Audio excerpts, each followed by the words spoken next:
Bien. El tema número 2 titula Lectura y escritura de texto. Había que leer este cuentito, responder a las preguntas, estas preguntas personales, preguntas de entendimiento del cuento. Y aquí empieza la teoría. Dice que los seres humanos tenemos la necesidad vital de relacionar. Eso es muy cierto, ¿no es cierto? No es cierto. ¿Por qué? Porque nosotros nacemos en un hogar, tenemos una familia y estamos relacionándonos constantemente con otros seres humanos. Luego, cuando crecemos, nos relacionamos con otras personas de fuera de nuestro contexto familiar. Ingresamos al contexto social. En el contexto social, estas relaciones son posibles gracias a la comunicación. Gracias a lo que nosotros podemos comunicarnos, podemos hablar, conversar con otras personas. Pues relacionarse implica un intercambio de pareceres. Así resulta, ¿no es cierto? Cuando nosotros estamos conversando en el colegio con amigos, compañeros, compañeras, estamos intercambiando nuestras ideas, nuestro parecer sobre alguna situación, sobre cosas comunes que tenemos con ellos, ellas. Entonces, ese es el acto que nosotros realizamos. A este acto se le llama acto de comunicación. Los seres humanos gozamos de una capacidad especial, que es la función semiótica. Esta nos permite adquirir, crear, aprender y usar códigos constituidos por sí. Esos códigos son, como siempre les voy mencionando, por una parte, aquellos, el idioma que nosotros conocemos, los códigos, las letras, que son específicamente han sido creados para que nosotros podamos conocer y comunicar. También, aparte de eso, otros códigos, códigos que podemos ver en la calle, algunas publicidades, propagandas, vemos en la televisión. Podemos comunicarnos porque entendemos todo lo que vemos. Hasta cierto punto entendemos, ¿no? Hay cosas que todavía no entendemos y mientras vamos desarrollándonos, vamos conociendo todo. Un acto comunicativo es una acción unitaria, mediante la cual alguien produce un enunciado o una oración con sentido sobre el mundo y con destino a otra persona, por medio de un código y un contexto real determinado. En una situación, por ejemplo, cuando estamos conversando con una compañera, compañero, se está produciendo el acto comunicativo. ¿Por qué? Porque hay alguien que primero pronuncia un enunciado o produce un enunciado, una oración que tiene sentido y está destinado a la otra persona. ¿A través de qué? De un código, ¿no? Entonces ahí se produce el acto de comunicación. Los actos del habla son un tipo de acto comunicativo que tienen existencia en el uso de una lengua, oral o escrita. Es el medio fundamental por excelencia de la comunicación humana. El medio fundamental, dice, ¿no? El acto del habla es un medio fundamental de la comunicación humana. ¿Por dónde empezamos? Empezamos por la palabra, porque conocemos palabras, sabemos unir esas palabras para formar enunciados. ¿Qué es la palabra? Es la unidad léxica constituida por un sonido o conjunto de sonidos articulados. Es la representación gráfica que tiene un significado fijo y una categoría gramatical. Por ejemplo, una palabra de lo más sencillo, mesa, ventana, asiento, silla, son palabras, ¿no es cierto? ¿Qué son estas palabras? Están constituidas por un sonido o conjunto de sonidos articulados. Es una representación gráfica de un significado. De la mesa, su representación gráfica es la palabra mesa. Y su significado fijo sería lo que podemos visualizar. una mesa, ¿no? Y aparte que tiene categoría gramatical. La mesa tiene una categoría gramatical que es un sustantivo. Hay otras palabras que las podemos denominar verbo, adverbio, adjetivo. Esas son las categorías gramaticales que tiene una palabra. La diferencia entre la palabra adecuada, dice este dicho, la diferencia entre la palabra adecuada y la casi correcta es la misma que entre el rayo y la lucierna. Es decir, no hay una diferencia ni no hay una diferencia bien marcada entre la palabra adecuada y la palabra correcta, porque a veces nosotros tenemos esa facilidad de que se pueda transformar la palabra, ¿no? Dependiendo a quiénes hablamos, quiénes nos entienden. Entonces, no, la diferencia es adecuada, pero no llega siempre a lo correcto. Quizás para una persona sea correcta, pero quizás para otra persona no sea correcta. Esa es la palabra. Luego, entonces, como empezamos con la palabra, hacemos oraciones, enunciados, y después de eso construimos lo que es el acto del habla, actos del habla. El acto del habla es una acción que involucra el uso de una lengua natural, de un idioma, dice, ¿no? Está sujeto a reglas convencionales generales o principios pragmáticos de pertenencia. ¿Qué quiere decir esto? Que si yo sé hablar en castellano o el español, como lo conocemos en nuestro idioma, la otra persona, por regla general, también tiene que saber hablar, saber entender lo que yo hablo, ¿no? Se va a producir un acto del habla porque los dos hablamos el mismo idioma. Esa es una de las reglas convencionales, ¿no? Dice que el acto del habla es la acción realizada al emitir un enunciado con un fin comunicativo concreto. Es decir, si yo estoy hablándoles ahorita, estoy hablándoles estoy hablando de este tema, ¿no es cierto? Tengo un fin comunicativo concreto. El fin es que ustedes escuchen y comprendan este tema. Entonces, se está realizando un acto del habla. Los actos del habla se definen por una intención determinada del hablante, que es la fuerza ilocutiva. Es mi intención. Yo estoy hablando en este momento, tengo una intención determinada. Se la denomina fuerza ilocutiva. Y por el efecto que produce en el oyente. En ustedes va a producir un efecto. Se le llama efecto perlocutivo. Vamos a ver en este gráfico. Actos del habla, dice, ¿no? El acto locutivo o acto de habla locutorio. Es un acto que consiste en decir algo. Es la acción de hablar que realiza un ser humano. En este momento yo estoy haciendo ese acto, estoy iniciando, ¿no? Acción de hablar por el ser humano. El acto ilocutivo o acto de habla ilocutorio es la acción realizada por un hablante al emitir un enunciado con una intención o función determinada. Ahí yo también intervengo, ¿no? Como yo estoy hablando ahorita, entonces estoy produciendo este acto ilocutivo, porque tengo una intención o función determinada. Puede ser promover, rogar, afirmar, dar orden, dar información. Eso es lo que estoy haciendo ahorita, ¿no ves? Ahora, ¿qué es el acto perlocutivo?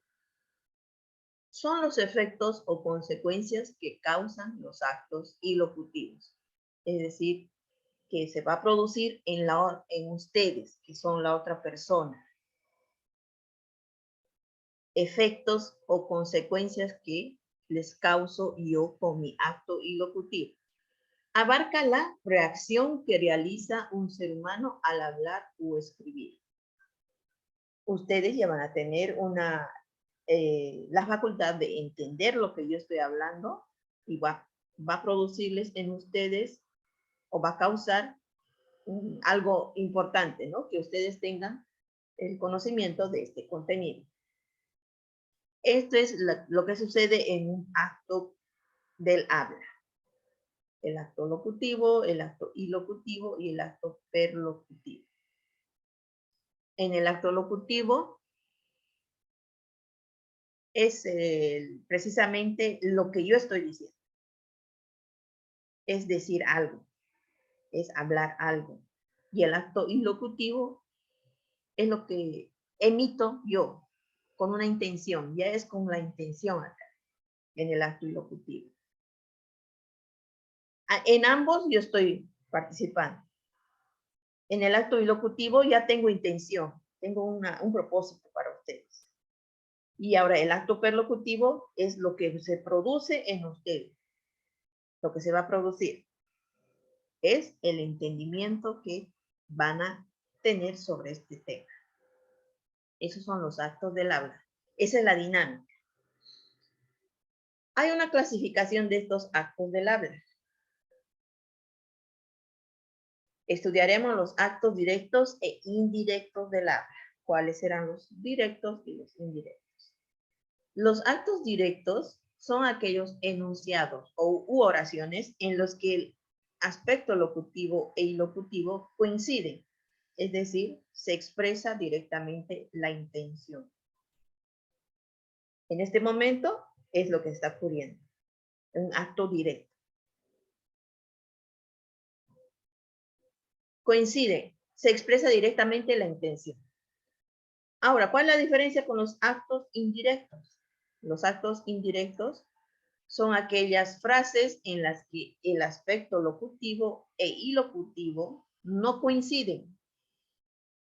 Por lo tanto, la finalidad de la oración es distinta a lo que se expresa directamente.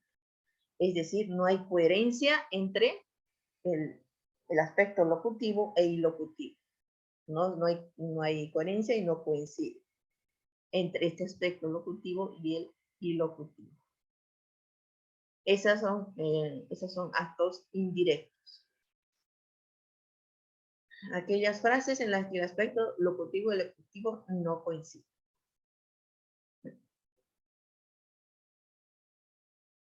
Es como si yo les estuviera hablando de algo, supongamos que en este tema les estoy mostrando la teoría, pero no habla de lo yo hablaría y no estoy precisamente explicándoles el tema, sino estaría diciendo de otras maneras, otra forma, entonces no me entenderían, serían los actos indirectos.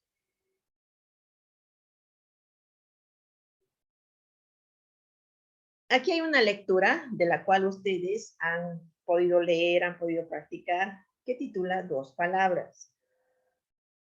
Han podido practicar y esta lectura es un poco extensa, tiene 4 páginas y 4 o 5 páginas creo. Y de esta lectura al final están las actividades que tienen que realizar. Aquí hay algo interesante que nos habla acerca del poder de la palabra.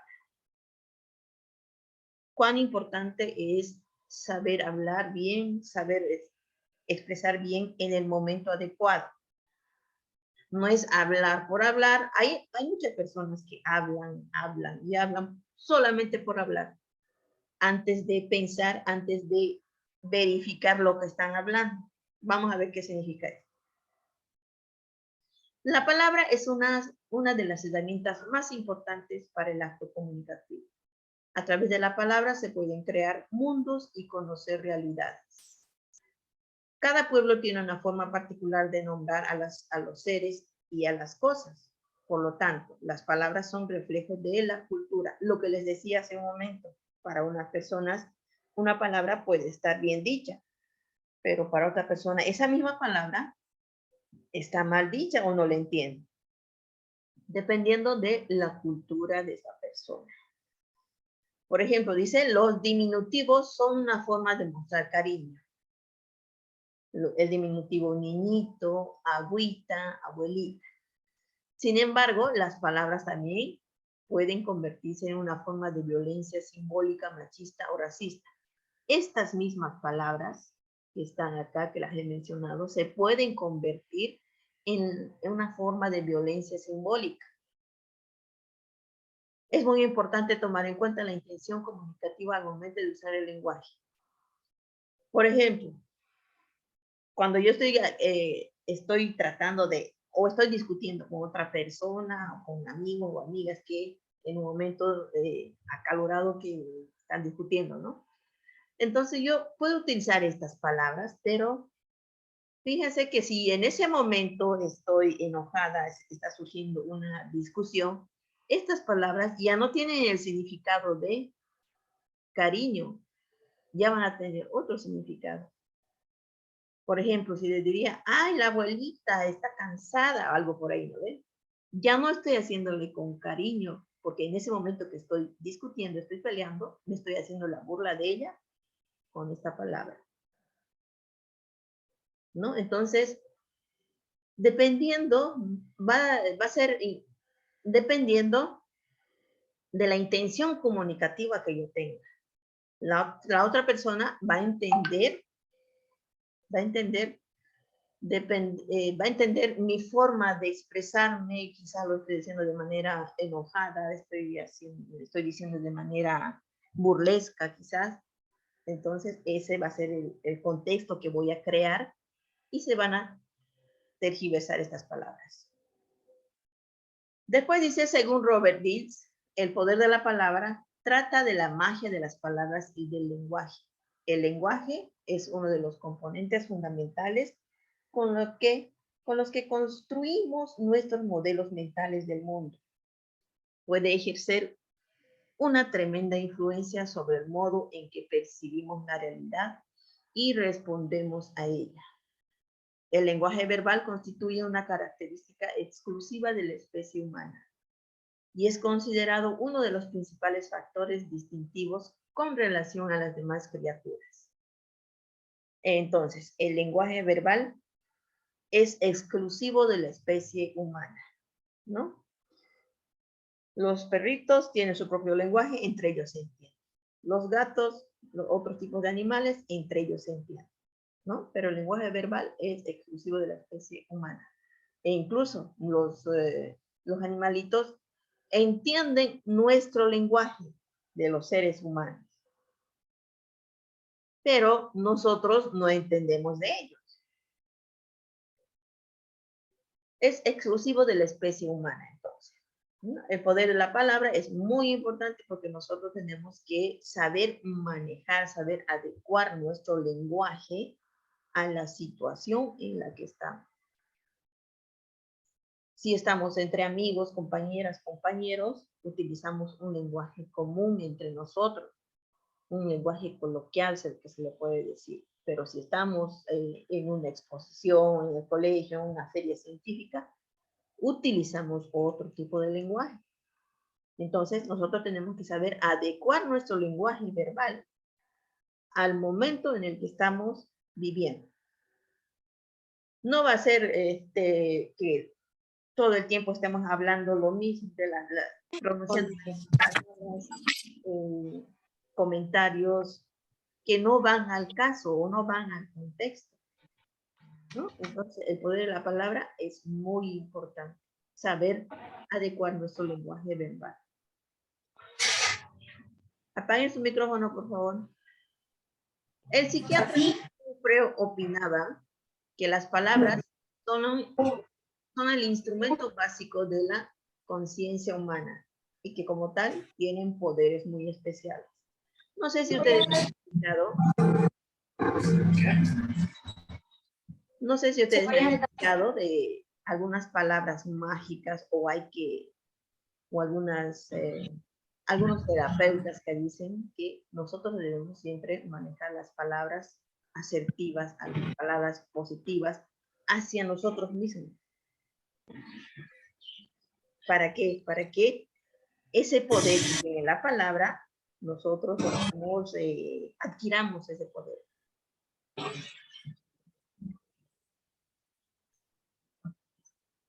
Dice este psiquiatra, palabras y magia fueron al principio una y la misma cosa, e incluso hoy las palabras siguen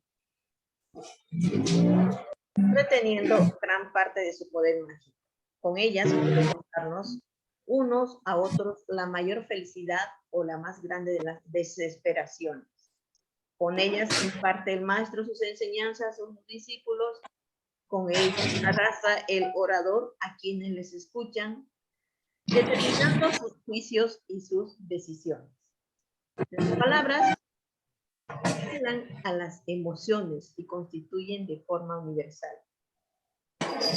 el medio a través del cual influimos en nuestros congéneres, es decir, con nuestras palabras, con nuestra palabra, nuestras enunciados, podemos influir con nuestros seres queridos.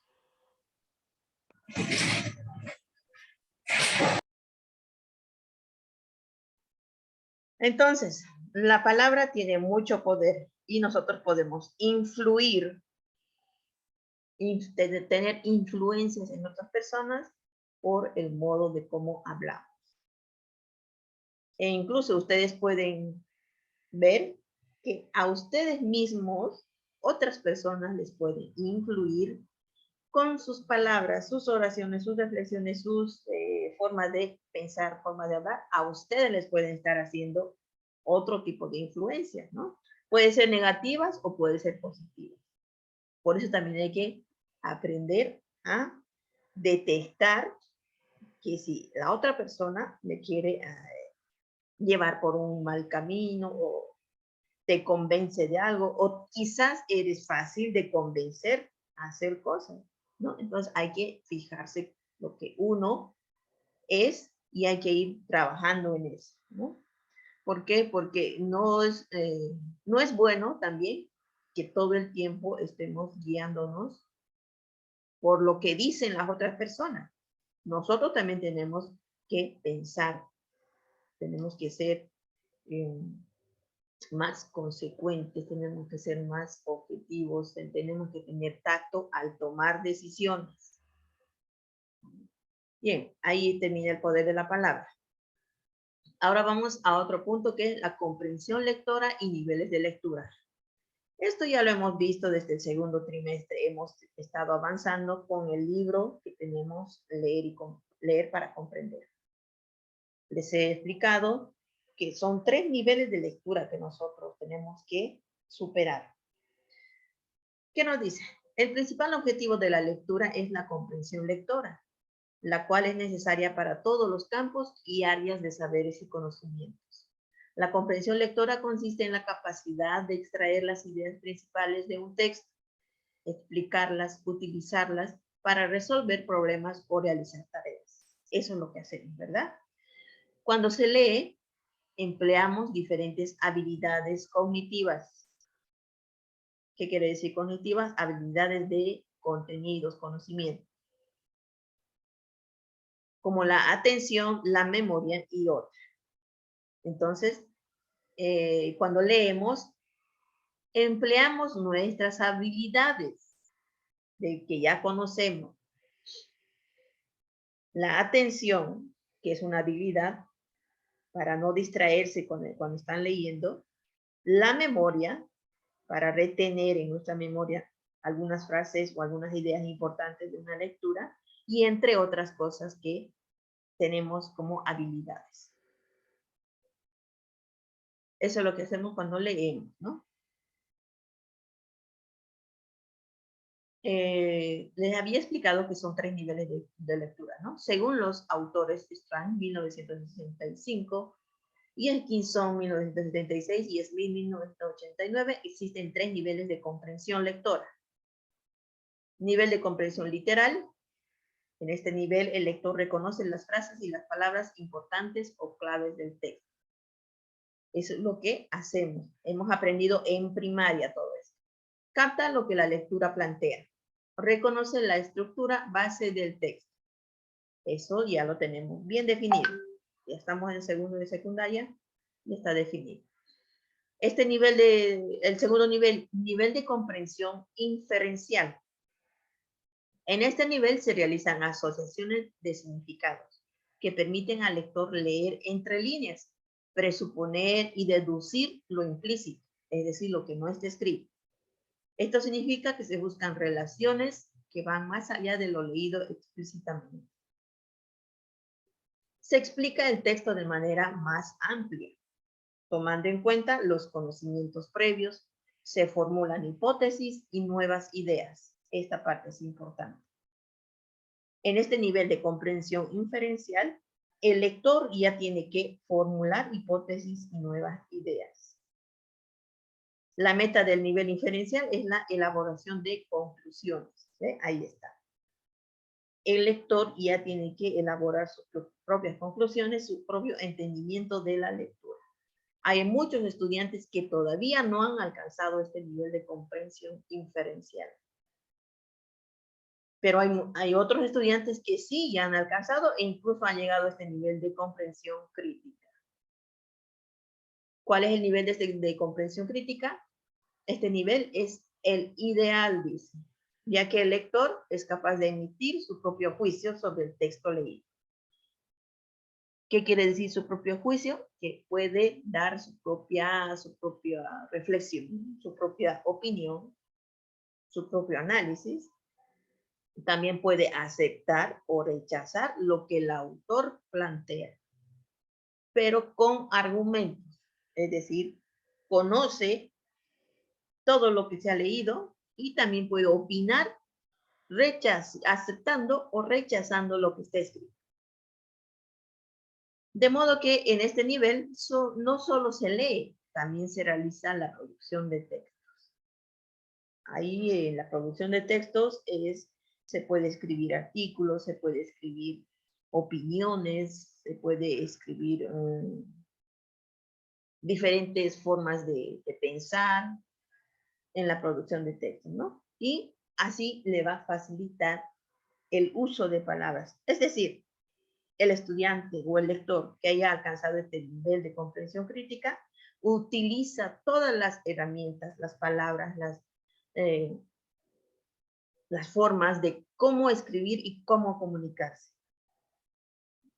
Ya ha superado todos estos niveles, entonces ya puede producir textos. Hay muchos estudiantes que han alcanzado este nivel, pero algunos están en este nivel.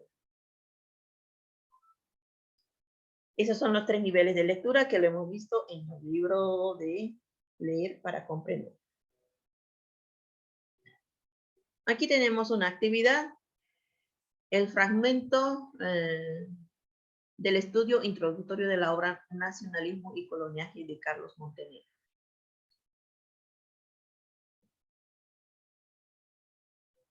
Tenían que leerlo, es como una actividad, que esa actividad luego nos hace las preguntas acá o en la producción.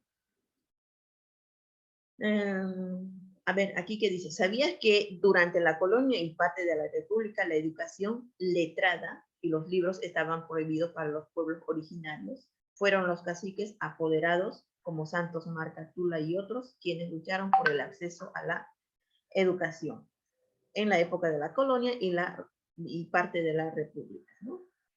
Eran los que estudiaban, los que tenían acceso a libros, eran privilegiados. Y ahora todos somos privilegiados porque tenemos acceso a cualquier tipo de libro y también tenemos acceso a el internet donde podemos encontrar cualquier tipo de información. Esperemos que ese tipo de información sepamos elegir y decidir la mejor, ¿no? No siempre vamos a irnos por lo malo o por lo divertido.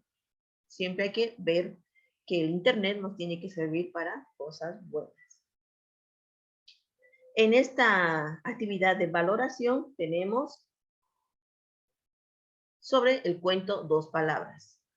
Realizar una síntesis de las ideas sobresalientes, ¿no? Luego buscamos y analizamos el significado de las 2 palabras usadas como un vocabulario. Luego realizamos un debate en la clase sobre el impacto que causan las palabras. No tuvimos tiempo, quizá el día martes hagamos esto, pero tiene que estar escrito, ¿no? Volviendo al cuento, ¿por qué crees que esas dos simples palabras que Belisa Crepusculario le regaló al coronel lo hicieron cambiar?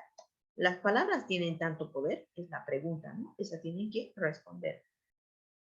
Y en la producción ya es algo conocido que ya sabemos porque lo hemos ido practicando en el librito Leer para Comprender. Hay que responder estas preguntas. Y aquí tenemos otro fragmento que es el eclipse, al cual tenemos que leerlo y también responder a estas preguntas de los niveles de lectura. Y ahí termina este tema.